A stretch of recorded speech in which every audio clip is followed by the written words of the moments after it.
고린도전서입니다. 11장 17절로 34절까지 교독을 합니다. 내가 명하는 일에 너희를 칭찬하지 아니하나니 이는 저희의 모임이 유익이 못되고 도리어 해로움이라. 첫째는 너희가 교회에 모일 때 너희 중에 분쟁이 있다함을 듣고 대강 믿노니 너희 중에 편당이 있어야 너희 중에 옳다 인정함을 받는 자들이 나타나게 되리라.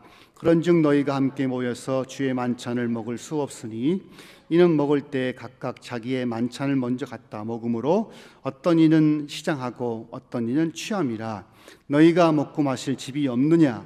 너희가 하나님의 교회를 업신여기고 빈궁한 자를 부끄럽게 하느냐? 내가 너희에게 무슨 말을 하랴? 너희를 칭찬하랴? 이것으로 칭찬하지 않노라. 내가 너희에게 전한 것은 주께 받은 것이니 곧 주 예수께서 잡히시던 밤에 떡을 가지사 축사하시고 떼어 가라사대 이것은 너를 위한 내 몸이니 이것을 행하여 나를 기념하라 하시고 식후에 또한 이와 같이 잔을 가지시고 가라사대 이 잔은 내 피로 세운 새 언약이니 이것을 행하여 마실 때마다 나를 기념하라 하셨으니 너희가 이 떡을 먹으며 이 잔을 마실 때마다 주의 죽으심을 오실 때까지 전하는 것이니라.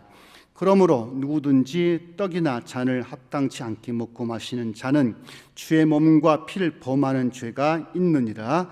사람이 자기를 살피고 구해야 이 떡을 먹고 이 잔을 마실지니 주의 몸을 분변치 못하고 먹고 마시는 자는 자기의 죄를 먹고 마시는 것이니라. 이러므로 너희 중에 약한 자와 병든 자가 많고 잠자는 자도 적지 아니하니 우리가 우리를 살폈으면 판단을 받지 아니하려니와 우리가 판단을 받는 것은 주께 징계를 받은 것이니 이는 우리로 세상과 함께 죄 정함을 받지 않게 하려 하심이라. 그런즉 내 형제들아 먹으러 모일 때 서로 기다리라. 만일 누구든지 시장하거든 집에서 먹을지니 이는 너희의 판단받는 모임이 되지 않게 하려 함이라. 그 남은 것은 내가 언제 가든지 갈 때 규정하리라. 오늘 제목을 같이 한번 읽어 보십시다. 시작. 환대 절정의 성찬 이렇게 합시다. 아멘. 성찬 주일이라서 말씀을 이제 준비하게 됐는데요. 성찬은 주인이 손님에게 이제 음식을 베푸는 거예요. 떡과 잔을 주는 거죠. 근데 이 성찬은 자기에게 있는 소유일 중에서 일부를 주는 게 아니라 성찬은 주인 자신을 다 내어주는 거예요. 엄청난 환대인 거죠. 그러니까 자기 일부를, 자기에 있는 음식 남은 것을 주는 게 아니라 전 존재를 주는 거거든요. 그리고 그 성찬에는 특징은 뭐냐면 차별이 없는 거예요. 가진 자나 없는 자나 자유인이나 노예나 남자나 여자나 차별이 없이 그 성찬은 주인이 베푸는 성찬은 모든 이가 평등하게 먹을 수 있는 잔치 같은 게 성찬인 건데 오늘 지금 고린도 교회에는 문제가 발생한 거죠. 고린도 교회는 참고로 이 당시에 고린도 교회인 숫자를 보통 학자들은 예측할 때 50명 내외로 봅니다. 많아요, 적어요? 확실히 우리 교인들은 별 반응이 없어요. 그죠? 50명 내외예요. 왜냐하면 그 당시에 고린도 교회의 고대 그 가옥을 연구한 바에 의하면 아무리 부자더라도 아무리 집이 크더라도 50명 이상 수용할 수 없는 거거든요. 그러니까 아마 고린도 교회의 교회인 수는 50명 내외일 것이다 보는 거예요. 근데 바울이 활동할 당시 1세기에는 교회란 건물 자체가 없었습니다. 우린 교회 건물이 있어요, 없어요? 우리 교회는 있죠. 근데 주후 4세기 중반까지 로마 제국이 기독교를 공인하기 전까지는 교회를 지을 수가 없었어요. 더욱이 나는 그리스도입니다라고 말을 못했었어요. 다 죽이던 시기였기 때문에. 그러니까 이 시대는 교회란 건물이 있지 않고 주로 어디서 모였느냐? 그 당시 교회인 중에서 부자 교인, 첫째는 노예가 아닌 자유인, 그리고 나름대로 돈도 많고 권력이 있는 한 성도의 집에서 모였거든요. 그러니까 지금 보게 되면 18절에 첫째는 너희가 교회에 모일 때 이 교회는 이런 교회가 아니다. 그냥 그 당시에 고린도 지역에 있는 그 당시 노예가 아니었겠죠. 집이 있었으니까. 부유하고 또 권력도 있고 돈 많은 한 성도의 집에서 성찬을 했던 거예요. 근데 그 당시 고린도 교회를 보게 되면 교인 그 구성이 복잡해요. 첫째는 인종적으로 유대인도 있고 또 누가 있을까요? 헬라인도 있는 거예요. 그리고 또 신분적으로 봤을 때 자유인 누가 있을까요? 노예도 있었겠죠. 우리는 다 자유인인 거죠. 그렇죠? 민주공화국이니까. 한국 사회는 신분제 사회가 아닌 거죠. 프랑스 혁명 이후부터 사실 이제 신분제가 폐지됐거든요. 그러니까 인류 역사를 보게 되면 너무 긴 시간 동안 1800년, 1700년 긴 시간 동안 이 전 인류 사회가 신분제 사회였었어. 신분제. 누구는 태어나부터 왕, 누구는 귀족, 누구는 노예였거든요. 근데 특히 로마 사회는 노예제 사회였었어요. 노예제 사회. 많게는 노예가 3분의 1이 노예였거든요. 로마 1억 5천만 정도 된 그 로마 제국의 인구 중에서 노예가 4분의 1 혹은 3분의 1일 때 엄청 많은 거죠. 학자의 글 보게 되면 어느 집에는 노예 400명이 노예였던 거예요. 한 집안에. 그러니까 어떤 노예는 주인의 옷을 담당한 노예가 있고 신발을, 옷을. 그러니까 한 집안에 400명이 노예가 있었으니까요. 그렇다면 고린도 교회도 역시 마찬가지였을 것 같아요. 구성인들이 첫째는 인종적으로 달라요. 누구는 헬라인, 누구는 유대인들. 또 신분적으로 봤을 때 누구는 자유인, 누구는 노예단 말이에요. 그 교회 안에 이렇게 이제 다 다양한 사람이 모이다 보니까 어떤 게 있었냐면, 자, 21절이에요, 21절. 이는 먹을 때에 각각 자기의 만찬을 먼저 갖다 먹음으로 어떤 이는 시장하고 어떤 이는 취했다는 거예요. 그러니까 집에서 모여 있으면, 자, 누가 먼저 그 고린도에 있는 그 집에 왔을까요? 1번 자유인, 2번 노예. 자유인이었겠죠. 그러니까 상상 안에 보면 큰 저택에 이제 주님 죽으신 안식일 다음 날 주일에 이제 모이는데 어떤 이들은 먼저 먹을 것을 갖고 와서 먹어버린 거예요. 뭐를? 성찬에 써야 될 떡과 포도주를 먹고 마셔버린 거예요. 그래서 뭐냐면 21절에 먼저 갖다 먹음으로 어떤 이는 배고프고 어떤 이는 취한 거예요. 누가 배고팠을 것 같아요? 자유인 노예들이. 왜냐하면 당시 노예 그리스도인들은 종일 주인을 위해서 일해야 되거든요. 종일. 모든 생사 열탈권을 누가 쥐고 있냐면 주인이 쥐고 있는 거예요. 한 번은요, 바울이 빌립보 전도를 했는데 이 저마른 귀신 들린 여인이 있었죠. 그렇죠? 근데 여인이 계속 바울을 향해서 막 바울은 하나님의 거룩한 자입니다. 막 선포하니까 바울이 화를 내면서 이제 오랫동안 버티다가 귀신 들린 여인을 향해서 귀신을 쫓아내고 낫게 합니다. 이게 좋은 일이 안 좋은 일이에요? 좋은 일이죠. 근데 이걸 보고 그 당시 빌립보 사람들이 바울을 고소를 해요. 고소합니다. 왜 고소했을 것 같아요? 이 당시에 노예 주인이 이 여인이 귀신 들려서 점을 잘 치니까 돈을 많이 벌었는데 귀신 나가버리니까 돈을 벌어요, 못 벌어요? 못 벌죠. 그러니까 그냥 빌립보 지역 사람들이 바울을 고소를 한 거예요. 왜냐하면 이 당시 사회는 황제의 권력보다 누구의 권력이 더 강해질 것 같아요? 노예 주인인 거예요. 그러니까 황제도 로마의 주인의 권한을 침해할 수 있어 없어요? 없는 거예요. 그만큼 이 당시 사회에는 노예가 많았거든요. 노예의 권리.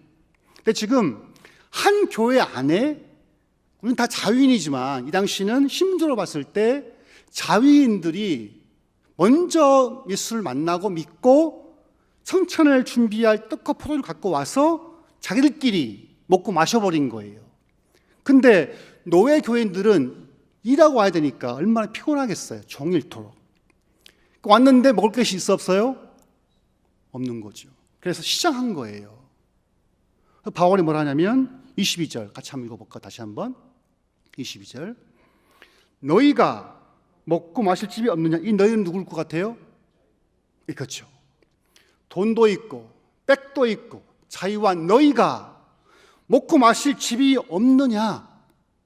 너희가 하나님의 교회를 업신 여기고 빈궁한 자를 부끄럽게 하느냐 하는 거예요.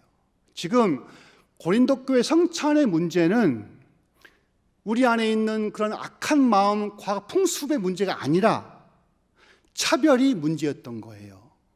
즉 주님 앞에서 성찬할 때 모든 자가 다 평등하게 자유인이나 노예이나 남이나 여자나 똑같이 평등하게 먹어야 될 그 성찬에서 차별이 발생해 버린 거예요. 특별히 그 당시에 돈도 있고 명예도 있고 권력도 있는 그리스도인들이 먼저 와서 자기들끼리 먹고 마셔버린 거죠.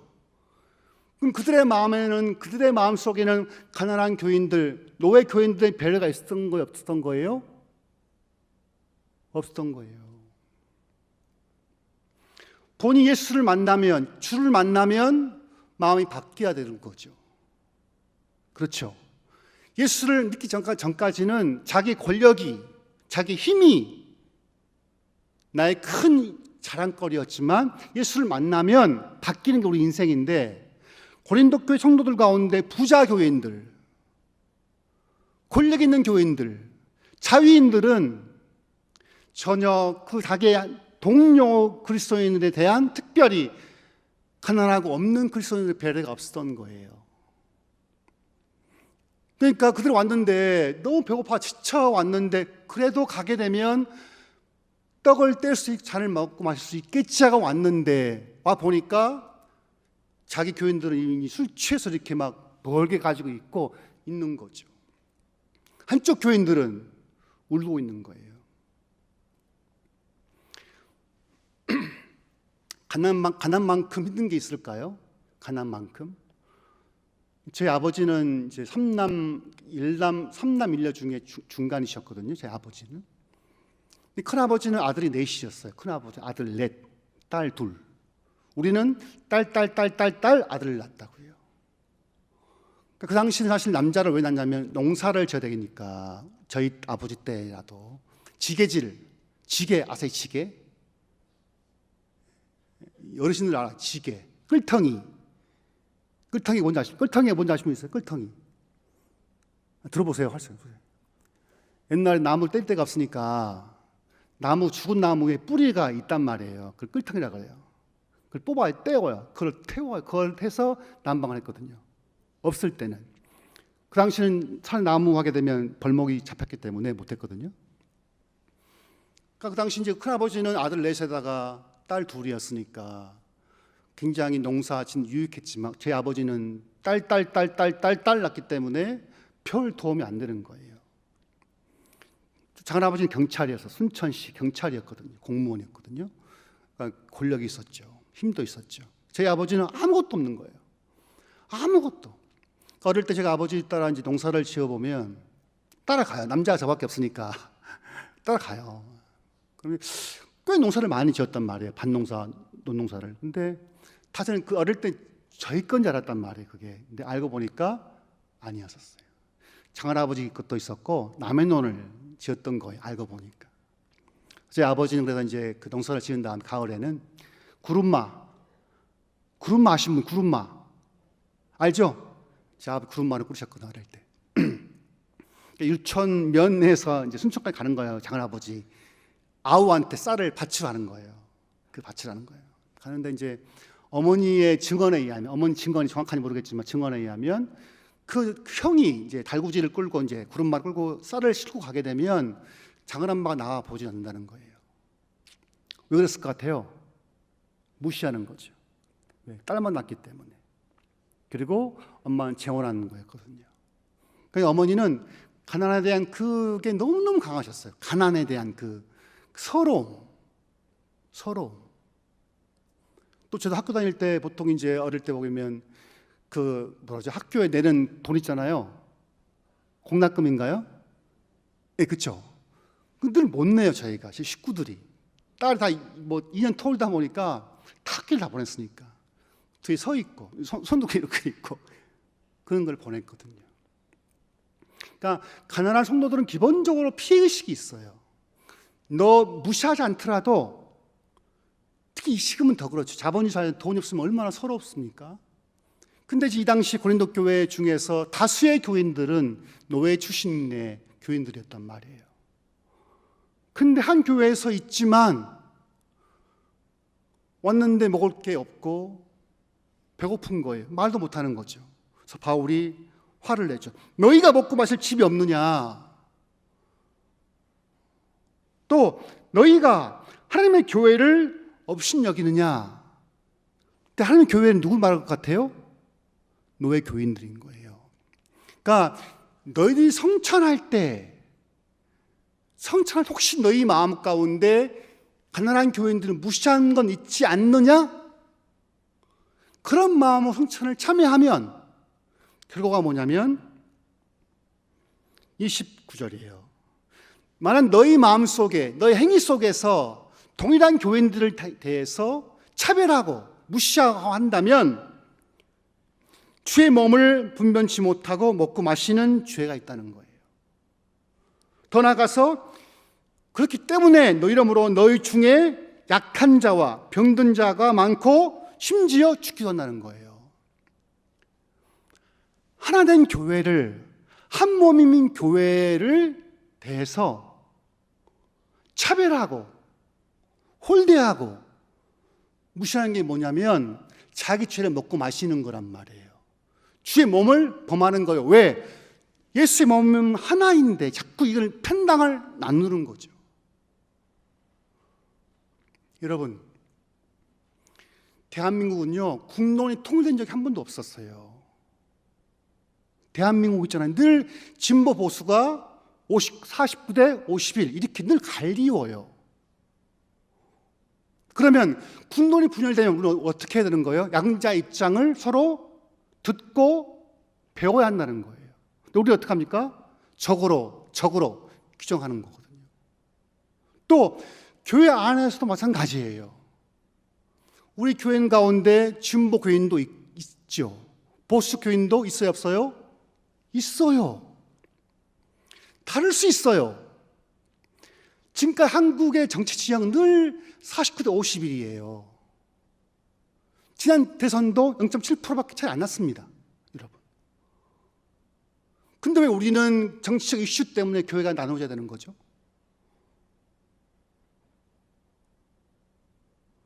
왜 우리는 그러한 하찮은 것에 대해서 우리 마음을 빼앗겨야 되는 거죠?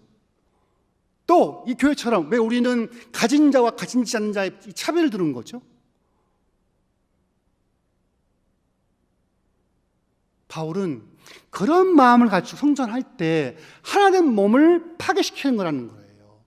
그럴 경우 너희가 죽을 수도 있다는 거예요. 여러분, 주님의 하나된 그 한 몸을 깨버리는 것은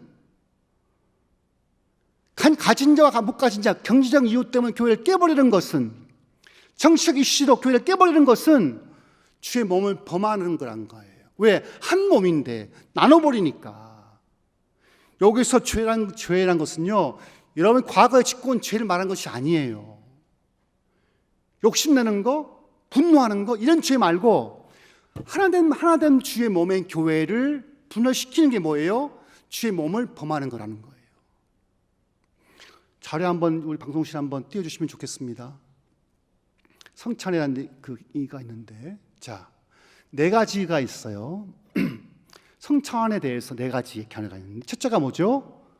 화채설, 수목화채가 아니고요. 변하는 거예요. 뭘로? 몸체자로. 그러니까 로마 카톨릭과 동방 정교회는 성찬할 때 실제 성찬의 떡과 포도주가 예수의 몸으로 피로 바뀐다고 보는 거예요. 이게 뭐예요? 화채설이에요. 로마 카톨릭과 동방 정교회가 믿고 있는 바이죠. 그 다음에 뭡니까? 그 반대에 있는 기념설이죠. 찌빙글리가 제안한 것이고 침례교가 받죠. 우리 교회는 어떤 입장인가? 우리 교회는 기념설인 거죠. 맞습니까? 자, 그 다음에 뭐가 있을까요? 공제설. 루터에 의해서 제안되었고 루터교가 받습니다. 이게 뭐냐면 루터의 성찬할 때 떡과 포도주는 바뀌지 않는다. 실제로 기도할 때 떡과 포도주가 실제 있어요. 뭔가 바뀌지 않지만 예수 그리스도가 떡과 포도주 안에 함께 밑에 있다고 보는 거예요. 그러니까 다르죠.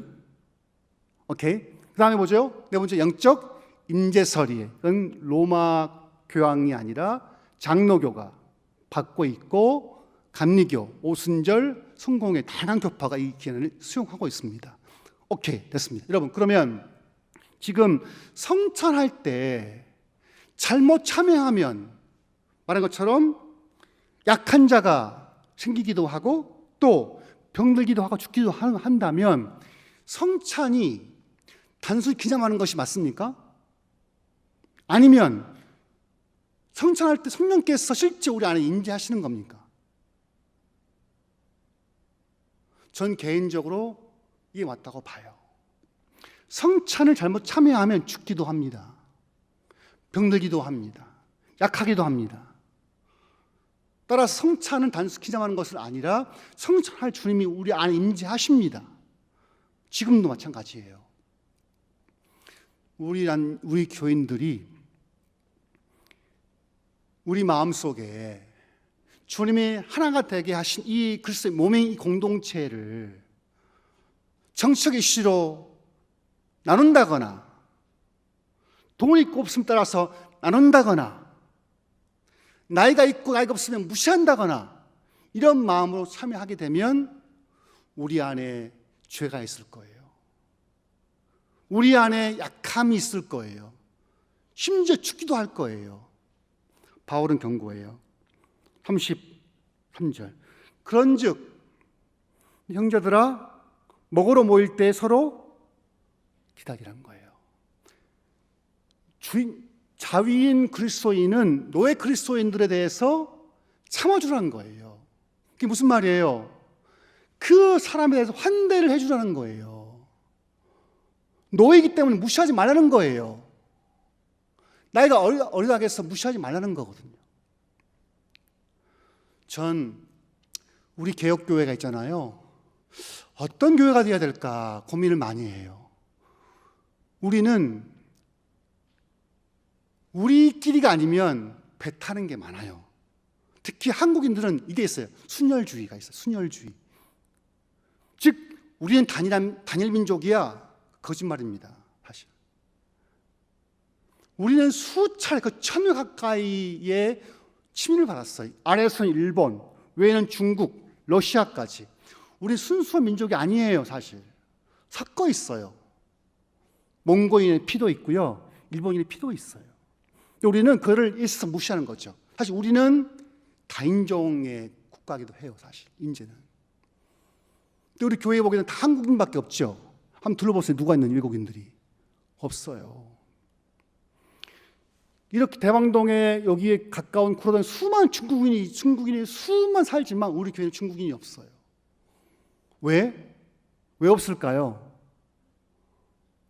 왜 우리는 우리끼리만 모이고 좋아할까요?